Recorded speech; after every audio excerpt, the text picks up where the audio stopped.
where it's like 10 to 15 minutes of what we've been doing. So it's like kind of little clips. Yeah, just to like keep people intrigued. Yeah, I think it's a good idea for anybody. And this is where we're going. Sadly, you might not agree with it. Yeah, I don't to a certain extent, but this is where we're going. Everything's going digital. Everything's being clipped, and that's the way we're going. So you have to get with it. Exactly. Either you'll get left behind. That's where the whole world is moving. Technology, and you either complain about it or you join the party and do something with it, right? Yeah. So we got a special guest today. By the way, welcome to EDJ Studios. This is the EDJ podcast. We have a very special guest, Nick Pelletier. We have our Navy veteran. Yeah. Firefighter, a realtor, EMT. You're an investor also. Yes. I'm learning. Yes. So there's a lot going on here, folks. And like I said, it'll hopefully be more than one episode. How you been, man? Good. Yourself? Can't complain. It was Father's Day. That was cool. That's always interesting. It was. It started off shaky. Not it was an accident where I live. Yeah. Which I guess your skills. I'm trying to focus on my camera here. Your skills would have been useful. There was a big accident right outside my house. A car crash. In Drake? Yeah, right off 110. I live right off 110. 3-car accident. Yeah. I was sitting outside. All of a sudden, I hear this bang. So I'm right there. So I just, I run outside, and I was the first one there. Mm-hmm. And mom had a broken arm. Her son had a broken leg. Oof. A few older folks on another car. They were okay, but they were shaken up. And then an older gentleman was also involved. He was okay, but he was shaken up. But it was pretty not a fun way to start Father's Day. I mean, I had to call the guys. The husband for the lady and her kid and let them know, hey, your wife and kid were involved in an accident and one of them has a broken leg. That was not fun. No. So it just started off, but of course my kids made it up for it. It was interesting. I've never been a first responder basically to an accident. That was not fun, I might add. So I don't know how you do it. I mean, the adrenaline is definitely there, as you see, because you want to help. You just want to help. You get so focused. So when you first start out, that's all you see. What you don't realize, like, hey, I have to see everything. I see one car, I see 2 people in it, but there's also other vehicles involved, and you're also on the side of 110. Yeah. So then you have to worry about, is there going to be another accident? Yeah. So it just compiles. So when you're on the way to an accident, you have to really like calm yourself down. And so having like your partner next to you, it's really key to have that person's back, and then they have yours. So it's that a team thing for sure. It's like they speak highly about like that brotherhood type, where it's like, hey, this is my brother or my sister. I have to go into not battle, but kind of you kind of do. You're battling to save a life, basically. Yeah. Mm-hmm. And that could be I don't know, but it could be. I'd assume that could be if you're like somebody's dying right in front of you. You have to act fast. That could be very stressful. Absolutely. But like I said, there's so much to talk about. I want to start right after high school, because that's when we lost touch, and that's when all this interesting stuff happened. He is only about 32 or 33 years old, so when when you see this, you see a young man. That's why this is so interesting. So what was first right after high school? Was it the Navy military? Yeah, so I got out, graduated. I had an older brother who went to the Voc as well. Yep. So he was thinking about joining the Army. And he was in, and I was like, no, I don't want to do that. I want to get into firefighting. I was going to go to Middlesex to get my associates for fire science. And then I was like, oh, I'm walking right in. And then he's like, oh, we should join the military. And I had a older uncle who was like, hey, it's not a bad idea to get some veteran experience. Yeah. You're young. So when you get out, you'll still be 22, 23. the world is yours still. And all the experience. Yeah. All the experience you gain. You grow up. Yeah. 4 years in the military, honestly, it's like 6 to 8 years. Yeah. And you don't realize it until you come back home and you meet your friends that are the same age as you or a little younger that you grew up with. And you're just like, it's like, you experience so much more. In such a rapid pace. Yeah. I always wanted to join. My mom, I'm the only boy. She was not having that. And I remember I graduated early. I was like 17 when I graduated high school, so I couldn't enlist. I went to college. By the time they just got caught up in working and, the usual stuff. Of course. But I always was interested. Always been a big fan, and just like every kid, it's like, hey, you get to fight crime, you get to go into war, even though it's not. As an adult now, I'm like, no way. But as a kid, you have those things. You don't have those fears at 18, 19, 20. That's why it works. Yeah. That's why the military is perfect for kids that are getting out, because you don't have that adult mindset yet. Or most of us don't. Exactly. So you don't have that life experience. You're like, let me grow up here. And it was a great experience. I mean, 8 years, 8 months, and like 21 days. So who's counting, right? Man, it's interesting because you did it, and I never did it. So I have a lot of questions. For sure. So did your brother join as well? We did. So he got out. He didn't end up going to the Army. So we had an older cousin who was a recruiter in this area. He's like, hey, how about you come check out the Navy? I'm like, yeah, I mean, what is it? Exactly. You go there and you see the huge spectrum of jobs and opportunities that you have there. I'm like, I didn't even know that you can do this in the Navy. So I was like, I can be a firefighter in the Navy. So I can get that experience and then get out to do it here. And he's like, yeah.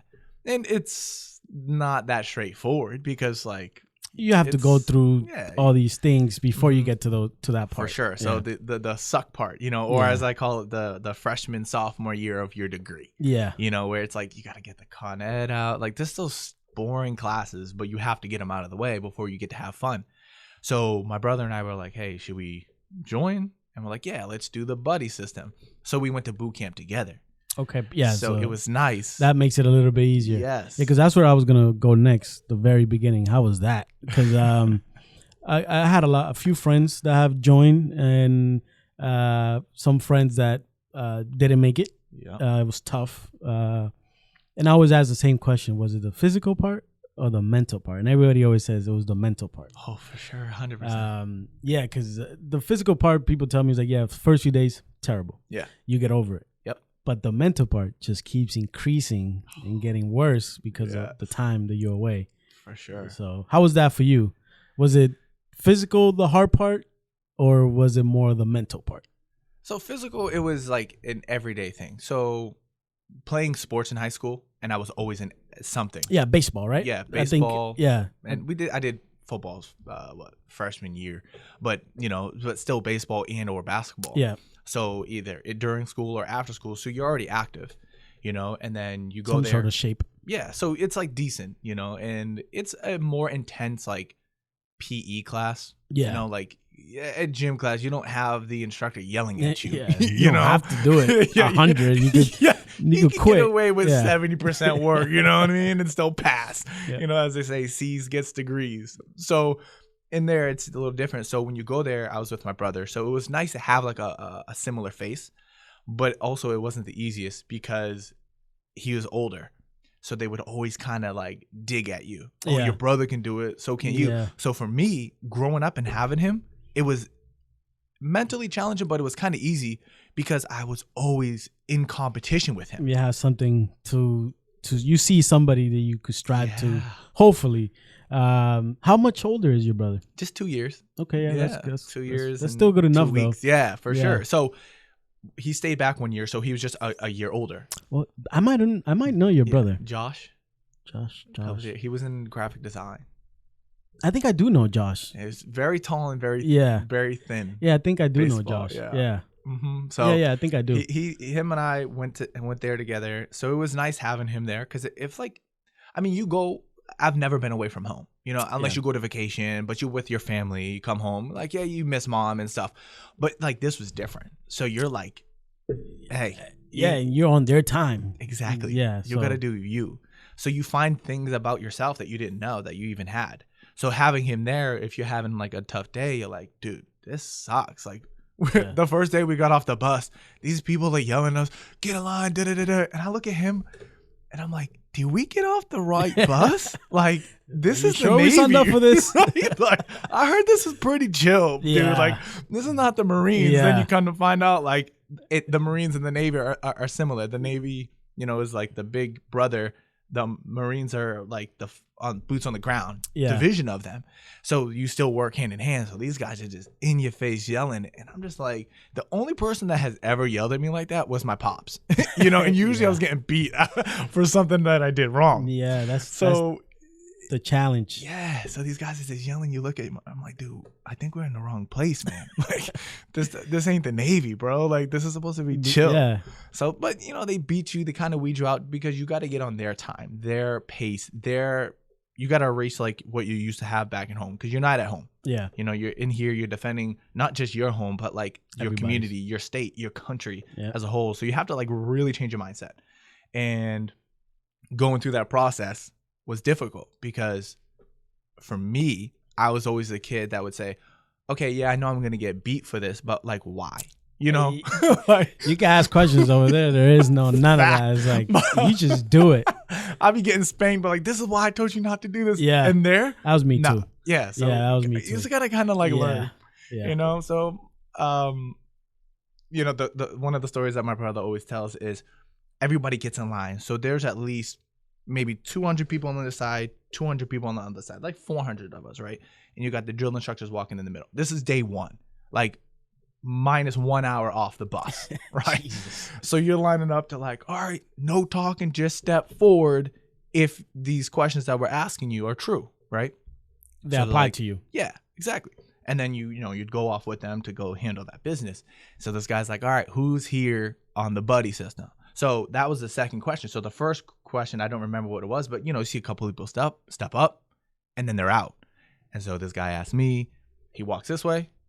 He walks that way. He's like, who's on the buddy system? And I step forward. My brothers are right across from me, right? He steps forward.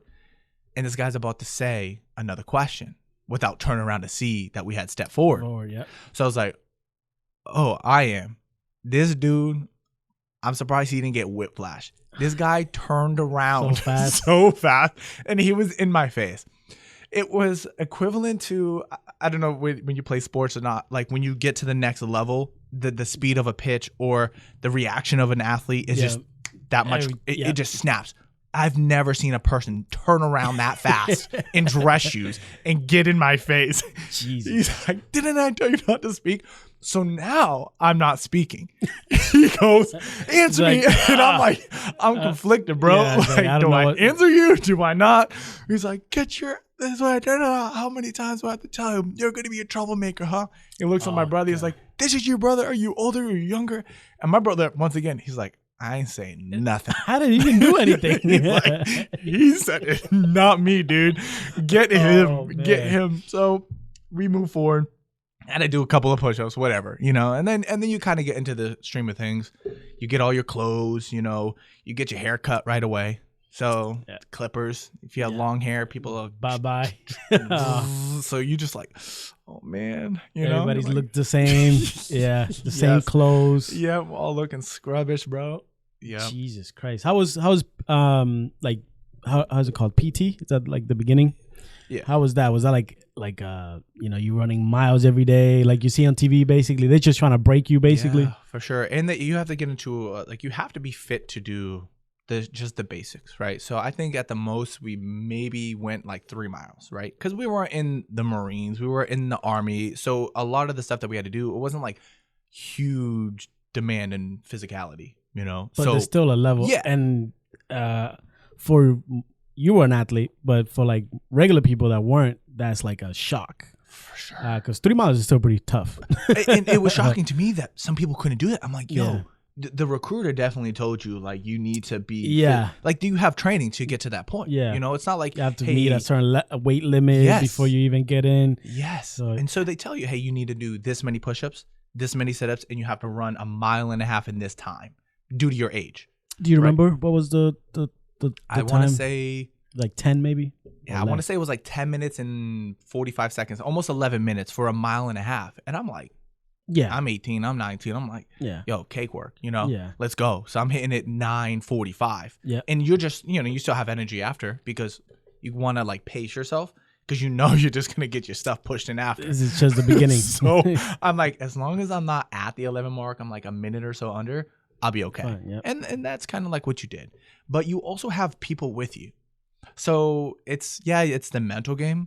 But if you feel a little weak, you can look to your left and right and you're like, hey, if this guy can do this, with me, I can't let them down. Yeah, it should be able to do it. 80 of us in a division. So you kind of all like pushing each other, trying to work just like a football team or a basketball team, say, hey, let's go. Like you're better than this. Like, come on.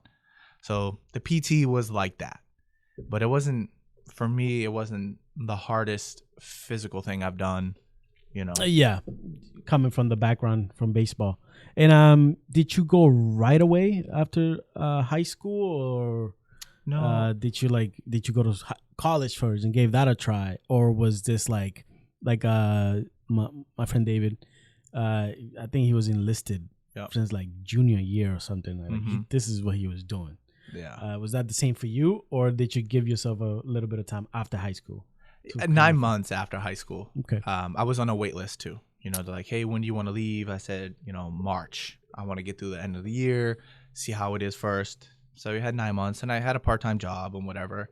So just kind of like spending that time, seeing family, friends, and like, hey, I'm leaving this time. How was that build up? Bro, it was tough, man. It was tough because you're so emotional because you don't realize how quick 9 months like goes by. Well, you never had to you're not waiting. You're usually not waiting anything for 9 months. Usually you're waiting on like vacation. Like, yeah. You're like, let's go. And, something so, such a big move, such a big decision. It's not like you could just, hey, I don't like this. Let me just go home.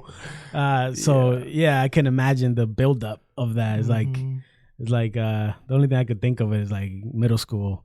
Hey, we're fighting after school. You're like, oh. Yeah, the bully of the class is like, after school, you're like, shit, 3 o'clock can't. Can this time pause, please? Yeah. I don't want to get beat up after school right now. That's the only thing I could, like kind of assimilate it to. Mm-hmm. So you went through like your first year. How was that? Do you have like a specific job that you were doing? Do you have to pick like a specific like a section of the Navy where you have to go, or how does that work? Yeah, so before you even go to boot camp, you take these tests. It's called like an ASVAB test, or it's similar to like a placement test when you go into college, or even like for the Vogue, right? We had multiple choices of shops that we wanted before.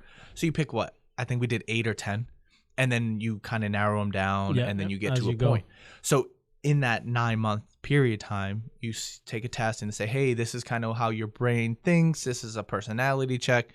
These are the jobs that you would like. And I already knew what I wanted. So I was like, oh, cool. I fit what I want. So this is what I'm doing. Whereas my brother, wait. Just so they give you a personality test to see if you match the job that you want. So that's how specific they even basing it off how your personality is. That's crazy. I didn't know that. Yeah. So it's not like super in depth as it is now, but that was in 2009, so it's probably like that more now because you have to find somebody that if I'm investing all this time and money into you, I need to know, hey, is this person going to do what I need them to do for at least 4 years? Yeah. And then that type of personality, are they willing to stay longer? It's like, hopefully Tori does not hate this. Like, hopefully this matches somewhat of what he wants to do. For sure. Or his personality. So it makes sense. Absolutely. And then like, people say, oh, I want to get into IT, right? And then they take a test and you're like, you're better fit for engineering than IT. Me. I went to school for electronics. Not an electronics guy at all. So definitely not an electronics guy. Yes. Yeah, and then I was stuck there, and everybody's like, "So, are you? This is your career?" I'm like, "No." Nah. What did you want to do in high school? That's the thing. I didn't know. Well, I wouldn't say it's not that I didn't know. I fell in the trap of what I guess most kids that are not lucky to figure out what they want to do fast. We would just money. What makes money? Sure. Instead of what really matters, do something that you like, and then you figure out how to make money on that. I wish I could have figured that out back then, but that's what happened. It was just like, well, electronics, everything's going through electronics. That's the big boom. That's where it's going. So that's what I did, and I hated it. I was good at it, somewhat, but yeah, it wasn't my thing at all. I was like, I cannot see myself in an office or like in a computer all day. That's not my. No, that's not where I belong. So yeah, no, I could definitely understand. With you. I could not do like laptop stuff. That's why, like with real estate work, the least favorite part is typing on that thing. Yeah. Oh my gosh, do I hate it? But it's so important. Yeah. Like, you have to do it. Yeah. It's like this. I hate this part. Yeah. I get to talk and hear cool stories, but then the editing aspect comes in. Yeah. And that part is kind of that's where it's like, it gets a little bit grueling. But again, you know why you're doing it for. So at the end of the day, it makes it worth it. So more military stuff. So you did 4 years? I did. Well, the first tour was 4 years, and then I re-enlisted. Okay. So I actually had to re-enlist twice. So my first 4 years are up. I did a whole tour on the USS Enterprise, which is a carrier, a nuclear carrier. I forgot about this. You're in a boat. Bro, a ship, my guy. This thing was 3 football field lengths, like from front to back, my guy. So Top Gun, the very first one, it was filmed on our ship. Okay. Like, so it was, but obviously I wasn't even alive when that thing happened. So for me, people are like, oh my God, Tom Cruise. I was like, yeah, I see. They get the dice, the pink dice, whatever it is. It was still there to the day that it got decommissioned. So I was like, oh, that's pretty cool, but there was no significance. Yeah. So it was like the coolest thing about it was, you go into this place and you see this ship. You're like, in your brain, coming from the city, like we grew up Drake at Lowell, like you don't really see stuff like that. Yeah. Like you might have seen like a cruise ship. Maybe from afar, maybe you didn't. You went one on one, but it's different because you see this thing in person. You're like, how am I ever gonna not get lost? Yeah, it's massive. Well, I got lost in a cruise ship, so imagine that.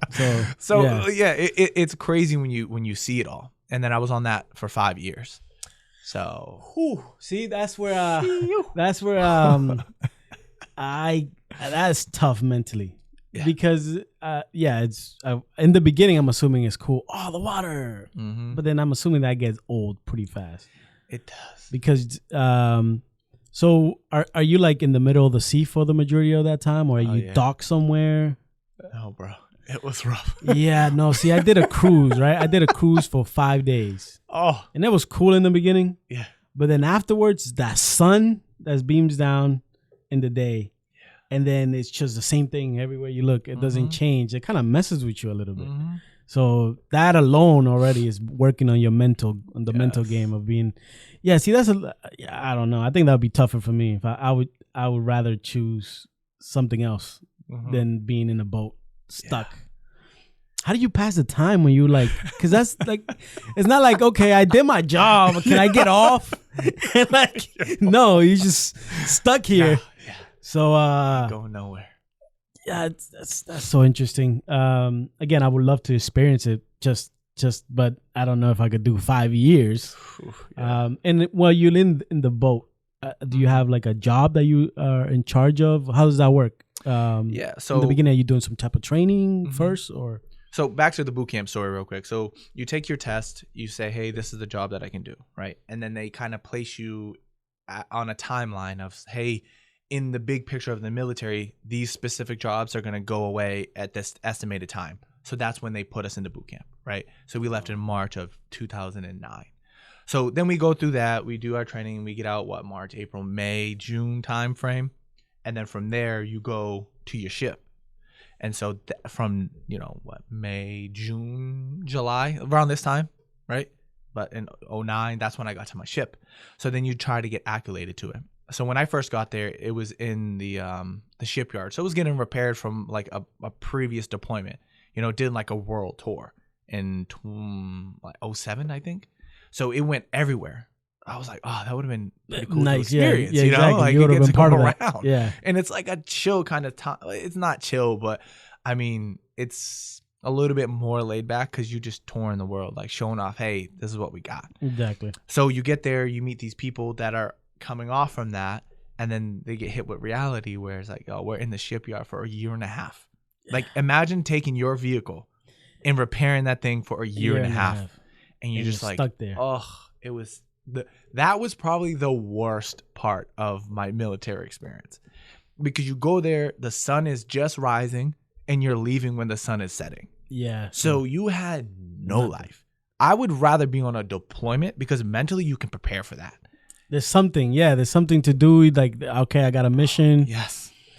Yeah. See, like I said, yeah, the physical part, cool. Yeah, I get like, chill. Yeah, but the mental is so interesting to me. Taxing. Just like what it does to a person. Mm-hmm. Was your brother with you in the same? So now it's like nothing. Dude, boot camp after boot camp, he's like, I want to go to Cali, and I'm like, bro, I don't want to go to Cali. Yeah. Like, that's too far from home. Because, you know, I left, but I was like hardcore mama's boy. Yeah. You know, no shame, whatever. I can't even deny it, because if somebody watches this, they're gonna be posting your like, comment hey. like, he's lying. You know, like, everybody knew mama was number one.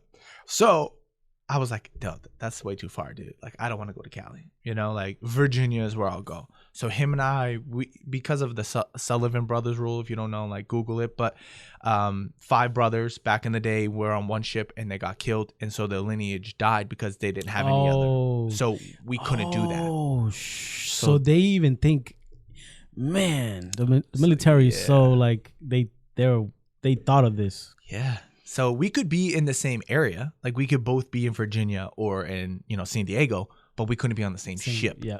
You know, so I was like, dude, just come to Virginia with me. He's like, no, I want to go to Cali. Like, it's better out there. Yeah. You know, I was like, no, all right, weather. fine. So we both got different orders. I was like, you know, so during that boot camp, so you go to boot camp and then you go to A school. A school is where you learn your job. Like, I was an engineer firefighter. So you were in an engineering school where everything that falls underneath there, like electricians, metal fab, or, you know, any of those types of engineering where they fix things or whatever, you're there, but then you're in a subdivision of firefighting.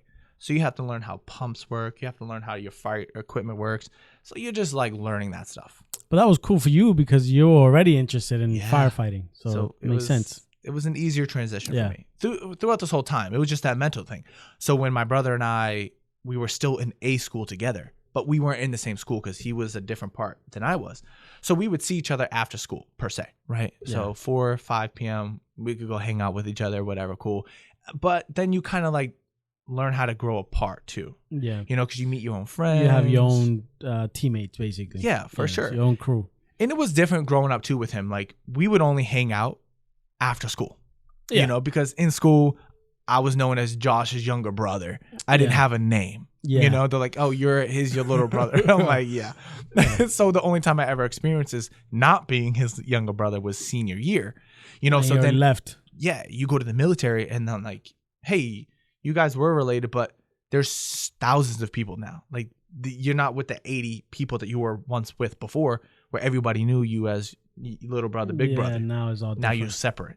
You know, so you had to really find your own identity. And so you're like, okay, well, what do I want to do? Who am I now? You know, at 19 years old, you're in that position. It makes it go quick because if you don't go, and that was why I was I was lost in the sense of I didn't know what I wanted to do. Really, like I was going to college, but I was just going because everybody tells you that that's what you're supposed to do. So I was just going. Yeah, no, it's so stupid. So the military, for me, works for that. Yes. When you do not know what you want, that is something that's going to expose you to so many things that you might find what you want to do. That structure and discipline is key. Yeah. So that's I was always interested in the military for that reason. So you and your brother are in different boats, and you do 5 years in one. Was it 5 years on one tour, or was just That is It so was tough. rough. Yeah. It was rough because you go through the transition. So, you know, you leave boot camp, you go to A school, and then you go home for like 2 weeks, right? So you see your family, whatever, catch up, blah, blah, blah. And then you go, I went to Virginia, he went to California. So you get there and you could just get this packet, huge packet in a folder, an envelope. And you say, hey, here's the date, here's the time, here's the location that you show up. You got your little sea bag, the big green bag. That's all you got. Yeah, that's your home now. Like anything that fits all your belongings there is in this bag. You know, so you pack accordingly. Most of it is all your uniforms. You don't have time really for personal stuff. Personal stuff is like kept here, you know, for that time. Yeah. So you go there, you go through your transition, you meet all these people. It's like once again, fire hose open up. You know, you're like, I got to figure it out. So then you find people that you kind of fit with, older people. But you're now with the people that you're doing your job with. So now I'm with the firefighters. Now I'm with the people. Hey, this is who I need. So I want to say there was like 40, 45 of us. Because we had 5,000 people on my ship. Like on a deployment. There's 5,000. Yeah. That's like bigger than some of the towns around here. Yeah, exactly. You know? That's a lot of people. Yeah. So you kind of find your people, you know. So through the process, then you don't have to live on the ship. If you can find somebody that you can live off the ship with, you hang out with them. So I got very lucky. I met somebody. Being from where I'm at, I met a couple of people that were from the area. Not like from Lowell, but Mass. They knew Mass. Like, you know, like you say, hey, I'm from Boston. Somebody from Texas doesn't know what Lowell is. Yeah, they're like, what? You know, but snow. Yeah, like snow. What is that? That's fake. You're like, no, it's real. Trust me, it sucks. Yeah. It sucks because I had to shovel it. So I got very lucky where I met this kid that I was in A school with. So him and I are there together now. Okay. So we already kind of went through boot camp separately, but then we're in A school together. So we kind of like met each other enough. You know, you're comfortable a little bit. Yeah. So then you see that's each other. What I'm assuming. You've seen something like that is like, ding. Yes, like boom, I'm with him. Yeah. You know, this kid, he was from Virginia. You know, so same passion. He's like, I want to get out and I want to be a firefighter. I was like, boom, let's go. Kid, he was a wrestler, so he was an athlete. So I'm like, this is my guy. So we would just hang out, and then we got stuck with put with an older guy who was like, okay, this is what we're gonna do. So for the first like 6 months to 8 months, bro, I was chipping and painting the ship. Oh my god, not the ship, but they have like fire pumps that have a foam in it. Yeah. So if something catches on fire, like we had a lot of fuel on our ship because it had jets. Yeah. Right. So you needed to put out the fuel if there was ever a fire. Yep. So you got these big old tanks with like dish detergent pretty much inside of it. It goes through all these pipes and it gets spread out throughout the entire ship. There's 17 of these. Wow. Bro. In case there was a fire. Yeah. Because I know I've been in a cruise and that's the first thing they tell you. Yeah. No bueno. Fire on a ship in the middle of the sea is like the worst thing you could do. Yes. So, that and flooding. Yeah. Like you're like, oh shoot, like we going stay down. away from fires, and of course we do not want the water getting in here. Facts. Yeah. So that's what we had to learn real quick. So the first 6 to 8 months, that's what we did. Him and I and the older guy just sitting there scraping pipes, bro, painting, and I'm just brainless like, work, bro. Yeah, I'm in the military. Like, I heard that this is the finest Navy in the entire world. I could have done this back home. Yo, I was working at Home Depot before I joined. Yeah. I was like, I should have just stayed home to chip paint, bro. Like, what is this? So, but then you meet these people and then you find a way to get off the ship. So then I moved in with my friend, well, the older guy, not the kid that I met. He found another person to go live with, right? Because he was from Virginia. So it's easier for him. He knew the area, you know? So he had family, he had friends that he could go hang out with. And I was like, no, you go do you. Let me kind of figure out me. Yeah. So I met these guys, kid from California. He's like, yo, you can crash on my couch. Is what it is. So it was a 2-bedroom.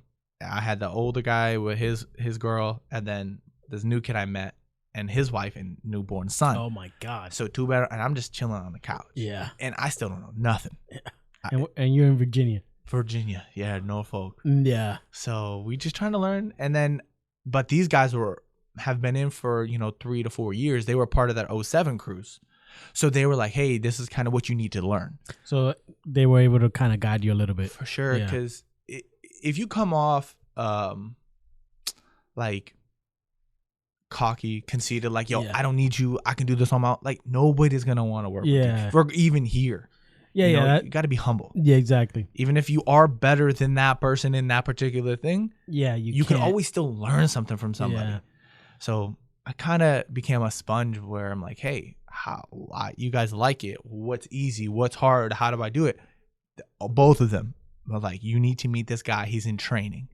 So he's like, you get on his tail and you learn how to do training for the entire ship. So when you go on that cruise and the people that are telling you about the fires and what to do, that's what I did on the ship on top of my other job. But that's where I learned how to get in and make my life easier. Because now you have a key now. Like, people need to come to you for something to get qualifications to do that. And then they also bring something to the table too. So you're like, hey, one hand washes the other. Exactly. You know? So that's how I met a lot of my friends now that I still have. Electricians, obviously firefighters, welders, clerks, people running businesses and all that stuff. Yeah. And again, the beauty of you're not gonna meet all those people in one place. No. That's the only way to do it. So makes sense.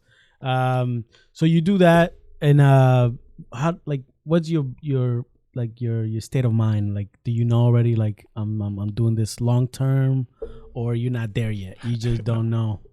No, I joined knowing that I had an expiration date. Okay. So I joined. I'm like, all right, 4 years. Put it in my phone. 4 years. Every day I'm looking at this thing to get me out. So what can I do in these next 4 years to prepare myself to get out? Well, you have a plan, as they say, and then God laughs, right? Yeah. So that didn't happen at all, because you go on deployments and they're like, hey, you can't do this, what you had thought, because you have bigger priorities. So the first one came up, it was a 6-month deployment. But in order to get to that point, you have to take your ship from the mechanic out to sea to run all these drills, all these things for months. You're gone for 27 days, you come back for 3. You're gone for 14 days, you come back for 1. You go out for 21 days. They try to keep it under a month, because over a month they had to pay you hazard pay. So you ain't going out for 30 days, but they'll dock you at day 29, have a 24-hour liberty, and then you got to be back on the ship for another 29 days. Jesus. So basically, it was like a tease, man. It was like, terrible. I was like, can you just keep me out? Like, and this is all for training, for a mission. Bro, it was months. It was months. And then you go on to the 6 months.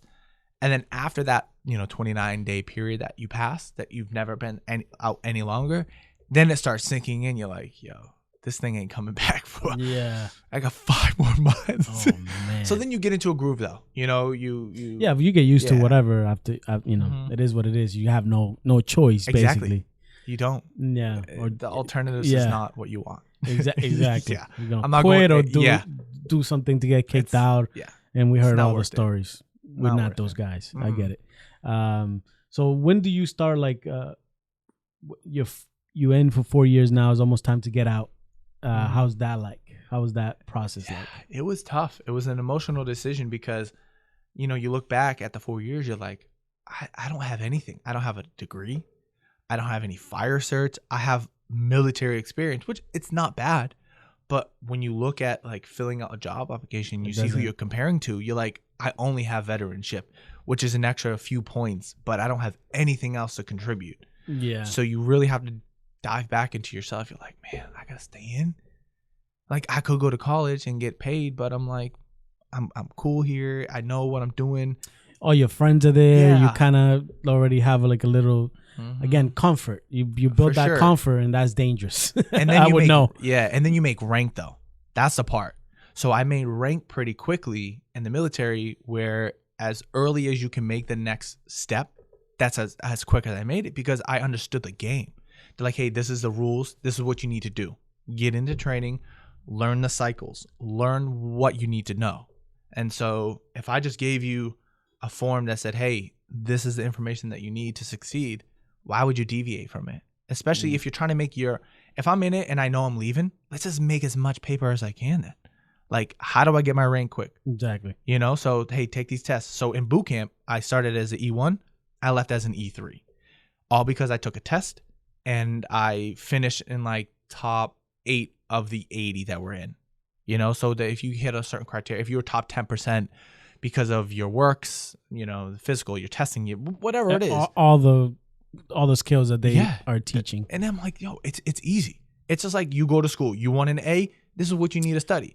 If you don't study that, then you're gonna get a D, F, C, whatever it is, you know. So whatever you put in, you're gonna see it come out. So I'm like, let's just do this. If I'm in here, I'm stuck here for 4 years. I might as well make as much paper as I can. Exactly. So I did for boot camp in 8 months, in 8 to 12 weeks. I went from E1, E3. And then for the first 2 years I was on the ship, I didn't make any rank because then you start getting into politics. Yeah, exactly.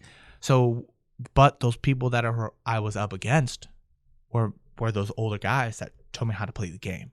Yeah. So if I made rank, they were a little bitter, just a little bit bitter, because like, dude, I've been here for 4 years and you come here and you just getting it. I'm like, but y'all taught me. Like you taught me how to play the game. Yeah. I'm more hungry. Yeah, I'm more hungry than you. It could be just that. Because you're comfortable. Yeah. You know, and that's fine, but don't sit here and try to take me down. If I'm motivated to do it, you should I'm not gonna make rank and then be like, oh, I'm in charge of you now. You got to do this. That's not how I roll. Some people. So I gone through this little part a few times, just because I had different jobs, and like you, I'm the type of person that if I'm doing this, I'm gonna do it to as full as possible. So everywhere I've been, I always move up, just because that's just my nature. If I'm there, I want to learn. Yeah. So like I remember I first started. My first job was at a restaurant, dishwashing. Yeah. I started a dishwasher. Sucked, of course, in the beginning. Of course. And then I was doing the job so fast, right? Yeah. So then they would pay me 5 hours. I was doing the job in 3. Mm-hmm. So then I had 2 hours to kill. What do? I was like, all right. Hey, manager, how do you do this? How do you do the inventory? How do you do this? How do you do the register? How do you do drive-through? It's a Boston Market right there in Chenford. Yeah. That's where I started. Drum Hill? Yeah, Drum Hill. I worked there for a good 5 years, and I went all the way to like manager at that restaurant, and that's just me. I was just like, okay, well, I got all this time to kill. Other people that were like dishwashers, they would just sit there on their phone and not do anything. Yeah, I was helping. I was helping if it was busy, whatever was going on. I was like, all right, let me help. So I learned all this stuff. So then all of a sudden, the area manager came in, and there he was like, I was doing this, and then he's like, oh, we need this. And I was just doing all this stuff. And she's like, hey, you should be a manager. And then all the people that have been there longer, all of a sudden it's like, hey, you just got here. You're young. You got offered the manager's position, and you know everything I know, but you're not motivated. Yeah. So you're not applying it. Exactly. You're just doing it to do it, but there's no. So I understand that feeling. And it's human nature. So it's tough. And imagine if you have that going on, but you're stuck. You're like, nah, I can't leave. I gotta stay here. Yeah, like, you're stuck in a ship. So makes you work. And that's how it is too. It's like you have a lot of information, right? Everybody, it's not a fair shake in life. You know what I mean? Like it's not. There's a lot of different. It's not the same starting point for everybody. But I would like to think like if you had that information, are you going to take that information and then apply it? Because everybody always says, oh, knowledge is power. Knowledge is key. It is. If you apply it. Right. And that's the point that people don't remember or actually do. Like, oh, well, I know. Okay. What are you doing with it? What are you doing with it? Yeah. You just, and I know you're a dictionary. Yeah. But you're not making sentences. You have all this knowledge in this book as a dictionary that makes every word. Yeah. But you're not putting it together. You're doing out, so are you really that powerful for what you want to do? Exactly. So you learn that. So in the military, that's what I did. Made rank quick. And then I got to that year 5 mark where I'm like, I should get out, but I'm not going to. So then I applied to become a fire instructor up in Newport, Rhode Island. That's closer to here. Closer here, yeah. So you're getting closer back home. Exactly. That's the goal. Yeah. So I was like, all right, let me do that. Let me go to college too. So, and the meantime, as I was in Virginia, we came back from our 2 deployments, the 6-month, and then the 9-month deployment, which it was scheduled for 7 months, right? So imagine you're like, oh, mentally, I'm good. 7 months This is the goal. I'm coming home. And You always, attention shipmates, this is your captain speaking. You're like, oh no, don't tell me. And then you just feel the ship just do a U-turn. You're like, no, what is going on? But and there's no choice. You got no choice. And because people just be doing stuff too, like you're there representing a country, so you have to show your presence. Yep. And it was 2009 to 2012. 2013, where we had we were over in the Middle East. Yeah, we had some issues going on. So we had to do all that stuff. So it was bittersweet. At the time it sucked. But now you look back at it, you're like, hey, when you're training or you're doing something, you're like, can I push myself further? Can I do that? Maybe, maybe not. But you don't know until you try. Exactly. Just fail. Yeah. Failure doesn't mean that, for me, failure is if I hit something and I just quit and I just stop. Yes. But if I did it to 100% and I failed, I succeeded. Yeah. It just didn't work out. The outcome that you wanted, that wasn't it. Yeah, for sure. It's kind of the view I have with this. Mm-hmm. It's a million people doing podcasts. Yeah. A million people doing it. So what are the chances of somehow this works? Mine somehow is the one that cuts through all the noise. So I'm realistic. So when I did this, it wasn't really I wasn't looking for fame. Mm-hmm. To be honest, I would wish that there was a way to do this and not become famous. Mm-hmm. Not possible, but it wasn't because of that. I did it because I just wanted to hear cool stories and get to meet cool people all the time. Yeah. I realized when you grow up and you're not in school, right? You're not clubbing anymore. Yeah. You're not really meeting new people. No. It's you kind of just get stuck to the same ideas and the same kind of people all the time. So I did that, for a while. I was just doing my job, very comfortable. I make okay money. Mm-hmm. So everything was just so comfortable, but I'm not nothing's changing. Yeah. So I'm looking at the years go by and I'm like, wait a minute. So I'm going to do this for 30 more years and that's it? It didn't sit right with me. I'm I need to do something. I need to put myself out there. I got all the interests that I want to do. Mm-hmm. So let me figure out a way that I can make some money doing it also. Mm-hmm. So I made up a studio. Hopefully people come and rent it and makes money that way, or I get to meet cool people and have podcasts and good conversation, which will attract other more interesting people. So that's basically, the whole idea behind this. So you can't just stay stuck. It's very easy to just stay stuck, and especially if you're doing good. If you're doing good at something, you could easily just stay there your whole life. But who knows? You might be selling yourself short. There's other stuff that you could be doing also. Mm-hmm. So a lot of people are scared of that. For sure. And it's that change, that's the biggest part. Well, what if this, what if that? I get it. I was there. I'm still scared with stuff. I'm like, should I do that? What if it fails? It's well, then what if you fail? Nothing. The thing is that nothing happens. It's more here. Yeah. It's that mental game. Nothing really happens if you fail. Nothing, but something does happen if you succeed. That's the thing. What people are gonna laugh at you? What is it that's gonna happen if you fail? Do you waste time or maybe waste some money? But you at least tried it, and then like I said, if you do win, then that's all the change that you needed. Yeah. So it's interesting, especially for a person like you. You so many changes. It's crazy that you're only 32, 33. 33. Yeah.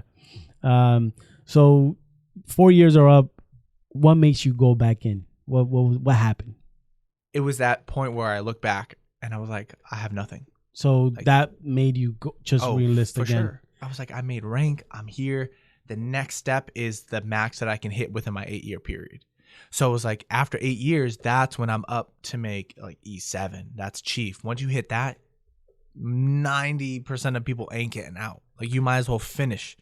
So was that something that you were looking at? At that point, you were like, okay, I'm going to re-enlist again and this is what I'm doing? Or you were just like, I don't have anything going on right now, so I'll enlist again, but only for 4 more years. Was that your thought process? So I looked at so my goal was to get onto Lowell Fire, right? Okay. So they did a test every 2 years for Massachusetts Civil Service, right? In that off time, I had just missed the exam. So I had to wait 2 more years. I'm like, bro, come on. Yeah. You know, but there was nothing I could have, you know, I look back at it and I was like, oh, they had the military exemption form that I did. You don't know what you don't know. Yeah, exactly. So you can't really like live in the past. You can't go back. Yeah, you can't. So it's Monday, what is it? Monday night quarterback? Yeah, for sure. It's done. You know, like whatever. So I was like, all right, Rhode Island, not too bad. I heard it's pretty chill. And I get to play with fire and sink ships. Like, dude. Win. I'm in. Sign me up. When do I go? So you go there and you're an instructor. Right? You put on like this little jumpsuit, like a Michael Myers onesie, as I call it, but it's red. I'm like, yo, this is dope. Like, let's go.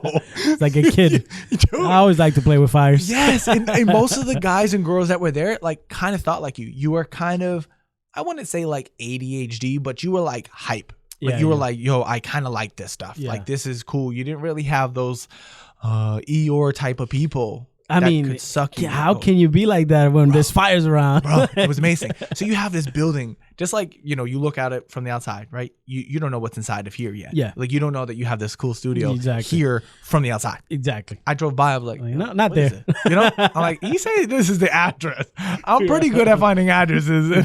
Like, I'm like, yo, I'm here. So it was like that. So you see this building, then you go inside. And it's a fake looking ship, like each compartment. There's like 9 different compartments that look like an actual ship. Jesus. But the cool thing is that you ain't sleeping there. Like, you get to go home to your own place after. So how can you beat it? Exactly. So you go there and you light this thing on fire. You teach all these. It was an officer training command. So it was an officer boot camp per se. So you're teaching all these guys and girls how to put out fires on ships. That's one side. Then the other side, which they had, you know, the candidates had to go through both. But you either did the fire training or you went to, we call it the buttercup or wet trainer, right? So it was an actual ship, a mock ship that would sink in a pool. So it could get like 6-7 feet deep in one of the areas. You had to try and stop the water, which we never really let them. It was like a setup to fail kind of thing. Yeah. You know, because you had to see it. Because sometimes it's just not going to work.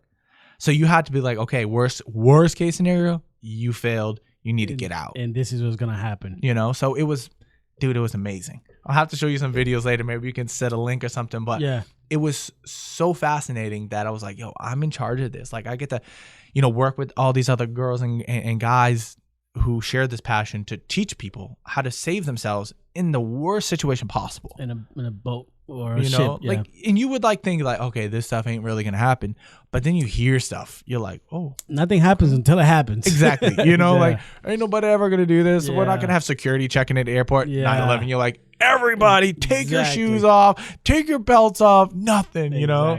So we did that, and I'm very happy that I went and I stayed in, because that next group of people that I met really like.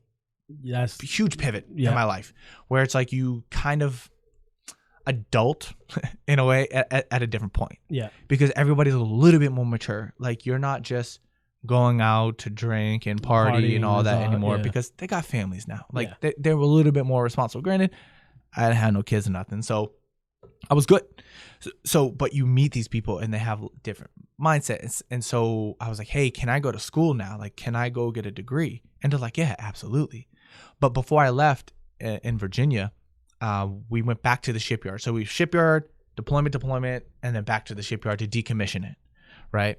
So at that time, we were working very minimal hours now, you know, like maybe 7 to 2, 7 to 4, like a normal 9 to 5 job now, right? Yeah. So I could go to night school. So I started doing that. And then I was so motivated. I was like, I need to get this fire degree. So, because I knew my time was ticking. I didn't re-enlist yet to go to Newport at this time. So I was like, I need a rush. I need to get this done. So I'm middle of my associate's degree.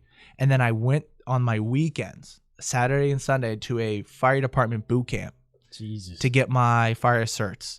So every Saturday, every Sunday, I'm back in boot camp again for like 8 weeks. So I had no summer. While working, while going to college. So, bro, it was tough. But I knew, I'm like, dude, this is just what I want though. Like, everyone's like, oh, come hang out, come party. I'm like, after. Yeah. Like, I will after, you know, like, I might be tired, I might be sore, but This is what I want, and you all know this. Exactly. It's not like, oh, he's just trying something. Like, I joined to be a firefighter. Like, I didn't do this for money. I didn't do this to make my parents proud. This is why I came. So while I'm here, let's do it. So then I get my fire cert. So now I'm a firefighter municipal now. So there's military and then there's like city fire. So now I have both. Okay. So I'm like, okay, am I attractive enough? You know, can I do this? And I have military experience. Then you get to the point I'm in the middle of my degree and they're like, hey, you want to go to Newport, Rhode Island?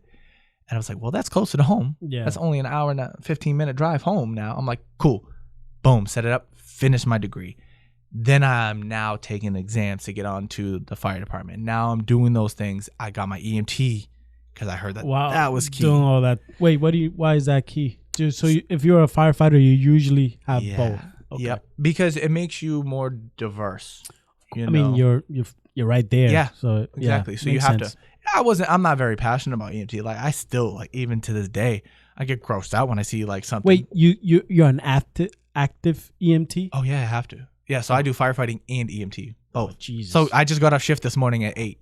Right. So I worked a 24-hour shift last night. Wow. Yeah, man, I'm sorry, man. You should have just told me. No, because I'm working tomorrow 24. I was like, I ain't got the time, so let me do this. Let me fit it in now. So right before I came here, I was just at a listing appointment, so I'm taking pictures of. I'm listing a house right down the street. That's why I'm like, this is ideal.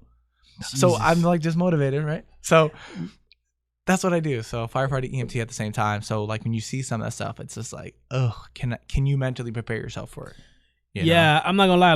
Like I said, I've never I've been in accidents, but nobody's ever been hurt before or anything like that. Not like what I saw on Sunday. And like I said, it took me a little bit because it kept playing. I noticed this. Like I was just like going back and I'm like, wait, this keeps playing in the back of my head. Yeah. Just seeing the mom worried, seeing the kid crying, even though I knew they were gonna be fine. It was, I didn't see anything. You know what I'm saying? Like it was just broken arm. I've broken arms before. Like it was, but just the emotion of the area kind of like I noticed that affected me a little bit because afterwards I kept replaying it back and back. So imagine that if you see some real crazy stuff. So and you do, and you learn how to cope with it. And this is where I think it's super key that you learn how to talk about it to somebody. Not everybody, because not everybody cares. Yeah, some people just, some people use that, your weakness and your vulnerabilities against you. But if you can find like a therapist, a counselor, somebody that like knows. I believe cops, firefighters, EMTs, I don't know, but I'm assuming that's something that's always available to you guys. Because all the things that you guys see, it's not normal things. You're not just gonna like. It doesn't matter how strong you are, how strong you think you are. For sure. These things. I mean, seeing a kid rescuing a kid from a fire, or a kid got hit in was a car accident, and you have to try to keep him alive. You see it on TV and it kind of looks sexy, but it's not that. Sure. There's nothing sexy about like doing CPR on a lady that is like down from a heart attack and you got the family right over your shoulder. Like save him. It's like, yo, I'm trying. Yeah. But then you have to get into this mindset where it's like, okay, it's not your emergency. And it sounds so. You might have listeners be like, "Oh, that's so disgusting." That sounds so bad. But if you make it your emergency, you're not thinking. You're gonna make a mistake. You're gonna make a mistake because now you're emotional. Yeah. You have to curb that emotion and let your training, hey, I know this stuff because I do this as a job. Yeah. So if I can do this under pressure, I can just remove the emotional side because that's really what it is. Your emotions is what makes you fear sets in, like, oh, could I do this? Can I do this? I'm doubting myself. Like you do not have room for that. And you have 5-6 other people with you. So if you do have a moment, we're human. Yeah. Like I had a friend that went through that and he had a trigger. It was a young kid, who had harmed himself, deceased. Yeah. Right. And it just hit him differently. Yeah. He's been on the job for many years. Yeah. Like I said, you just see it. You're just like, oh. Yeah. And you go to talk. He went to go talk to the father, and he just like started crying. Yeah. And it's just like you see this, and you're like, oof. you know, then you're like, oh, it stays you with know. Yeah. I experienced something kind of like that, and it messed me up for a long time. But I experienced it as a kid, and I guess that kind of saved me because I was just a kid. Yeah. So I was still didn't know exactly what happened, and it was this older man that used to go to church with us, with the family. He hanged himself in his house, and I was just like 8 years old, and I'm passing by his house as people find out. So I'm 8 years old walking to a baseball field. I'm gonna go play baseball, and I go through this walk all the time. I know the house. I know the older gentleman. So I hear commotion. So I go to the door. Yeah. And the first thing I see is this guy hanging. Yeah. And man, I remember I didn't go to my baseball practice. I started to go back home to let my family know because, like I said, he was, went to the same church. He was a friend. And I almost got hit by a car because I was in shock. See? Yeah. So I'm walking to my mom's house, and I got to cross the street. My mom and my grandma, they're all outside in this patio area sitting. And I just crossed the street, and this truck like almost hit me. He has to brake super hard. And I just kept walking like I didn't even see the truck. And then my mom is shaking me. She's like, what is wrong with you? Like, why are you like, you just got hit by a car. You're not acting like no emotion, nothing. Nothing, dude. And it was because of that. Then I told him what happened, and it started freaking out. And I remember like, and I was just 8, like how I was gone. Like mentally, I was just not, just how traumatic that is. So imagine seeing that over and over and over again. Yeah.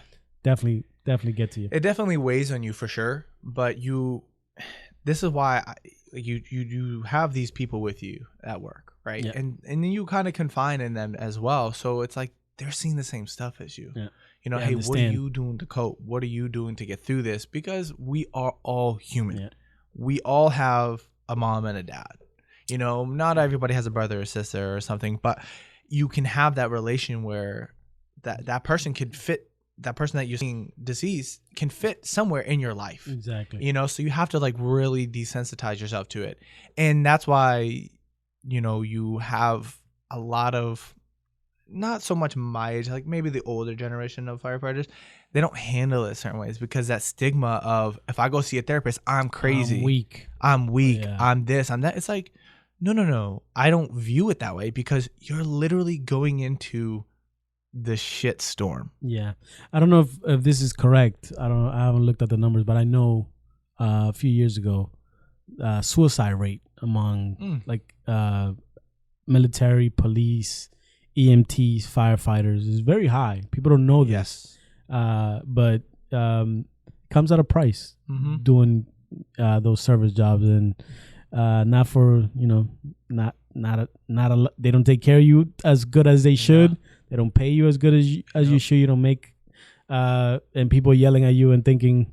So imagine, the stress that a person's under. I'm trying to help, and society might be facing whatever bullshit is happening, and we have it against the police or the firefighters or whatever, and it's kind of hospital members with the whole COVID thing. I was, my wife is a nurse. She's not a nurse, but she works in the hospital, and like somebody like didn't want to wear a mask or something like that and spit at her. And I remember like she calling me with that. And I was like, I was like, are you kidding me? Like this is when it first happened. So everybody's scared. Yeah. I'm listening to all these meetings for, all these doctors trying to figure out how to deal with all this stuff. And it was very scary. And then you hear things like that. I was like, these people are like feared to go to work and they're exposing themselves. And then you get an asshole like that. Oh, yeah. And it's like, that day it took a lot of restraint on my part. Facts. There was an older gentleman, granted, so it was kind of like, but, your wife calls you, hey, this grown man did this. No matter how, what kind of person you are, it does trigger you. So, for sure, man. So imagine doing that all the time. Yeah. And then when you're I was in the fire service, like EMT during COVID. Yeah. So it's not like I could just stay home. Yeah. Like I had to go into it, you know, just like the nurses and stuff. Yep. So we're counting up, you know, where people are calling us like, no, stay home. Like the best thing that you can do is stay home unless you have XYZ. But once again, the news, nobody was in leadership of what's going on. Even, you know, I felt like nobody in this country wanted to take responsibility of what is always you did it. Oh, the Democrats, oh, the Republicans. It's like, yo, bro, neither one of you will actually matter if we all die. Exactly. So can we like go back to the basics as we're human first, and then you're Democrat, Republican after. Those things were very clear cut before. For some reason, it's lost. Dude, like 100%. Something happened as Americans. We all band together and we take care of whatever that issue is. We'll deal with the rest afterwards. For some reason, it's a little scary. For sure. Because I always had this notion in my mind. It's like, yeah, whatever. We could fight amongst each other. But once shit gets real, everybody will make the right decisions, and COVID showed you. And then it was like, whoa, this is not for sure. Yeah. It was very political driven. Everybody's now an expert. You know, if you had a mic and a voice and a YouTube channel, you knew everything. Yep. It's like, I get it. Like you can't always believe in mainstream media. You know, that proved it there too. Well, that's another thing. COVID did prove that, hey, these people are clearly trying to push some type of agenda. So that kind of another wake up call for sure. Like I said, that was like, and I'm grateful, and I'm sorry to say it that way because a lot of people lost their lives, and of course, a lot of people went through a lot of stuff. But in my personal life, it woke me up. Yeah, because I was just going through life like, you know, I wasn't worried about paying my bills. I'm not rich or anything like that, but it wasn't like a oh my God, I'm struggling to you know, provide for my family. So I was just in this chill mode. And COVID took care of that. So you just kind of, you know, snapped out of it, and I started figuring other stuff. Even things that I just like, work was not the most important thing. I realized that also. For sure. I'm like, you know, I was working yesterday, now I'm not working. So what am I when I'm not working? For sure. And then I didn't know that because I was just so focused on work and providing for my kids that I was the one stuck at home with my two boys while my wife had to go to work, and I'm making dinner, I'm cleaning, I'm helping out with homework, and I learned a lot from it. So for sure, it was bad, but there was good things that came with it. And we're gonna end it there. It's 1:00, and my friend is very busy, as you guys know. But we're definitely gonna get another episode. And sure, we're gonna talk real estate. Exactly. There's so much. There's so much stuff. Exactly. So this is the beginning. EDJ Studios, the EDJ podcast. Nick, thank you very much, man. And thank you. Till next time. Yeah, for sure. Take care.